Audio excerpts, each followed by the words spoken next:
Bom dia, oitavo ano, tudo bem com vocês? Sou o professor Júnior, vou trabalhar com vocês filosofia por um período e vamos dar seguimento então ao conteúdo que vocês estavam estudando. Na aula de hoje vamos trabalhar os conceitos de diálogo e liberdade de expressão, liberdade de pensamento, né? Dois conceitos que são extremamente importantes para o ato de filosofar. A liberdade de expressão, né, ao longo da história, ao longo de todo o processo, tanto da história da humanidade quanto da filosofia, nós podemos perceber que muitos povos, muitas pessoas dedicaram um empenho, empenharam-se, dedicaram tempo e lutaram para que as pessoas pudessem ter direito à liberdade de pensamento e liberdade de expressão, né, para que isso fosse de fato garantido às pessoas. Isto se deu ao longo de um processo muito grande, ao longo de muitas lutas, de muitas conquistas, de muitos desafios, ao longo de toda a história da própria humanidade. Claro, hoje, né, se nós percebermos, hoje nós temos leis que garantem a cada sujeito, a cada indivíduo, a cada cidadão, o direito à liberdade de pensamento e à liberdade de expressão. Nós podemos perceber que isso mantém e é essencial para que haja esse espírito republicano e esse espírito democrático, né, em nossa sociedade e em todas as sociedades como tal.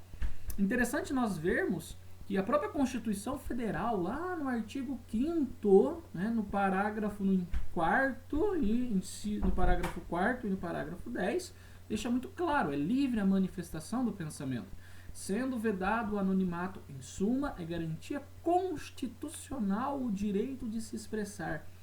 Ou seja, pessoal, percebam, a liberdade de expressão ela é de suma importância para manter esse espírito democrático, para manter esse espírito republicano que são próprios da nossa sociedade e é próprio da atividade de filosofar. Percebam também que é graças a essa liberdade de pensamento, essa liberdade de expressão, que nós teremos uma maior diversidade de pensamento, de ideias, estarão fluindo com maior facilidade em nosso dia a dia, nossa realidade como um todo. Então é de extrema importância, de suma importância, a liberdade de expressão como este ato de livre manifestação das nossas ideias e dos nossos pensamentos, algo garantido pela nossa Constituição Federal. Porém, percebam lá no artigo 10º, onde diz: são invioláveis a intimidade, a vida privada, a honra e a imagem das pessoas, assegurando o direito à indenização pelo dano material ou moral decorrente de sua violação. Ou seja, a liberdade de expressão é nos garantida. Nós temos essa liberdade de expressão, essa liberdade de pensamento. Podemos falar, podemos nos expressar livremente, porém temos que ter responsabilidade, pois poderemos arcar com as consequências desta liberdade. Ou seja, você pode até, deve se manifestar livremente, porém você vai ter que arcar com as consequências, né, desta liberdade. Então este direito também lhe traz um dever. Toda ação tem uma reação, toda ação traz uma consequência. E nós teremos que arcar com as consequências das nossas ações. Teremos que arcar com a consequência desta liberdade de expressão. Portanto, temos que tomar muito cuidado com o que falamos, com o que postamos, com o que escrevemos, como nós nos expressamos, principalmente nas redes sociais, porque tudo isso depois nós seremos responsabilizados. Teremos que ter esta responsabilidade por aquilo que falamos, por aquilo que escrevemos, por aquilo que postamos. Tudo isso pode gerar consequências às nossas pessoas. Consequências essas que estão previstas constitucionalmente, na lei. Então, é um direito manifestar-se livremente, liberdade de expressão, de pensamento? Sim. Porém, temos que também ter responsabilidade para com aquilo que nós falamos, escrevemos, pensamos, porque depois isso pode nos trazer consequências, né, positivas ou, no caso aqui, consequências não tão positivas assim. Né? Vamos ter que arcar legalmente com essas consequências. Portanto, é fundamental, gente, fundamental o respeito à diversidade. respeitar a diversidade de pensamento, respeitar a diversidade de opiniões, sim, isso é fundamental para a democracia. Porém, também nós temos que ter responsabilidade com aquilo que nós falamos. Não é um vale tudo pela liberdade de expressão, né? Nós não podemos violar a honra, a moral das pessoas. Nós não podemos ofender a moral, a honra, a cultura das outras pessoas. Temos que ter respeito, sim, pela cultura, pela moral e pela honra das demais pessoas. Podemos nos manifestar? Sim, mas tomar cuidado com a forma pela qual nós nos manifestamos. Ter liberdade de pensamento e de expressão não significa que nós podemos prejudicar alguém, ofender alguém. Não, isto não é legal. Isto é algo extremamente ofensivo. Então, a liberdade de pensamento e de expressão nos dá a possibilidade de nos manifestarmos, mas tomando o devido cuidado, as devidas precauções e sempre respeitando o outro, sempre respeitando o próximo. Respeito é fundamental nesse processo democrático republicano de liberdade de pensamento e de expressão. Dentro da filosofia, nós trabalhamos isso muito quando nós falamos no diálogo, né? Que o diálogo nada mais é do que uma comunicação. É a maneira como você se comunica, é a maneira de você se comunicar, é a forma pela qual você se comunica através da linguagem escrita, falada, por gestos, não importa qual tipo de linguagem, onde há esta comunicação, onde há esta troca de ideias e de pensamentos entre quem fala, quem escuta, quem absorve as informações, quem está passando as informações, quer seja ela no número maior ou menor de pessoas. Então, o processo de comunicação é fundamental para este processo do diálogo, no qual você vai ter uma fluência de ideias e de pensamentos e de questionamentos essencial para o exercício da democracia e o exercício dos ideais republicanos. Sócrates, um grande filósofo, vocês já viram, Sócrates ele nasceu na Grécia e ele trabalha o diálogo como seu método, né? O método socrático ficou muito conhecido pelo simples fato de dialogar. Sócrates não deixou nada escrito, Sócrates saía às ruas, conversava com as pessoas e nessa conversa com as pessoas ele ia dialogando, ele ia questionando.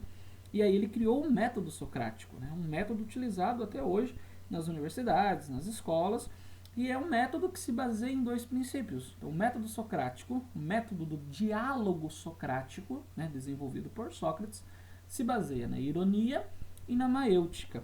A ironia é você ir questionando as pessoas sobre aquilo que ela pensa até ela chegar à conclusão, até a própria pessoa perceber que aquilo que ela tinha como uma verdade absoluta, dogmática, isso é assim, ponto, acabou, cai por terra. Então ela percebe que ela questiona-se, ela vai se questionar sobre aquelas verdades que ela tinha como verdade absoluta, como verdade suprema.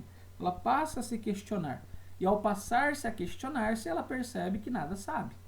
Ou ela percebe que muito daquilo que ela tinha como verdade absoluta não é bem da maneira como ela pensava. Então a ironia é isso. São questionamentos que levam a pessoa a abandonar essas verdades dogmáticas, absolutas, e possa se abrir ao novo, a uma nova forma de perceber a realidade. Depois, Sócrates vai dizer assim, não cabe ao filósofo, não cabe a ninguém dizer o que é certo, o que é errado, ou o que é a verdade ou não. A verdade já está no interior das pessoas. O conhecimento está no interior de cada ser humano. Cabe a ele chegar a esta verdade, fazer com que esta verdade venha à luz, nasça.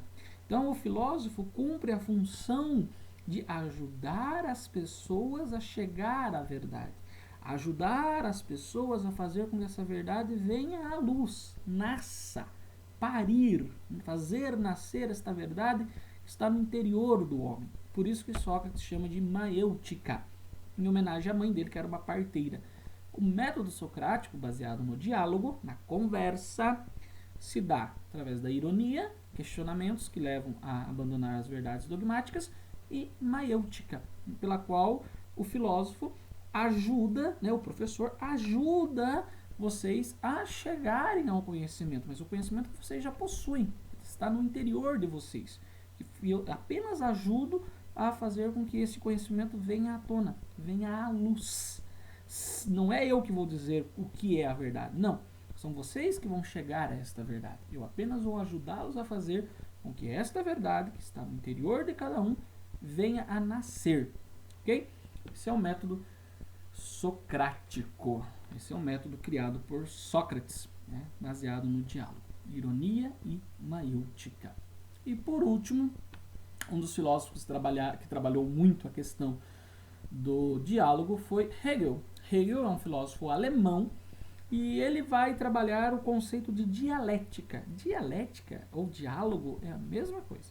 E Hegel vai dizer assim: todo diálogo se constrói com 3 passos. O primeiro é a tese, é uma ideia, é aquela primeira ideia, aquele primeiro pensamento, aquela primeira opinião. Depois desta ideia ser lançada, vem a antítese. Né? Primeiro a tese, depois a antítese ou a antitese, que são ideias contrárias, contraditórias, questionamentos que se faz àquela tese, àquela primeira ideia. Né? São todos os questionamentos que se faz a essa ideia, são as opiniões que são divergentes, que são contrárias àquela tese. Então, no primeiro momento, você tem a tese, primeira ideia, uma primeira opinião, depois a antítese, as ideias contrárias a essa primeira opinião, as ideias contraditórias, os questionamentos que nós temos com relação àquela tese, e do confronto entre a tese e a antítese por meio do diálogo, né, por meio da conversa, por meio da comunicação, nós chegamos à síntese, à conclusão, né, por meio que se obtém do confronto entre a tese e a antítese. Então, a tese confrontada com a antítese, então alguém diz alguma coisa, você vai lá e rebate, você vai lá e questiona, você vai lá e pergunta, você vai lá e duvida. Então, deste confronto, né, deste diálogo entre a tese e a antítese, surge a síntese, que é a conclusão, que é aquela verdade momentânea. Aquele momento chegou-se a essa conclusão. Posteriormente, esta conclusão servirá como fonte de novos questionamentos e de novos diálogos. Tudo isso para se chegar, né, à verdade, para poder estabelecer esse espírito democrático e republicano e esse espírito de comunicação, né, comunicação para a obtenção de conhecimento. Ok, pessoal? Eu espero que tenha ficado bem caracterizado e bem esclarecido esses 2 filósofos, Sócrates no seu método, né, baseado na ironia e na maêutica, e Hegel, onde ele trabalha o diálogo enquanto dialética, ou seja, esse processo entre a tese, a antítese, e do confronto entre a tese e a antítese, nós temos a síntese, a conclusão, né, ou o consenso entre as partes que estavam se confrontando. Ok, pessoal? Ficamos por aqui e nos vemos então numa próxima aula. Bons estudos a todos!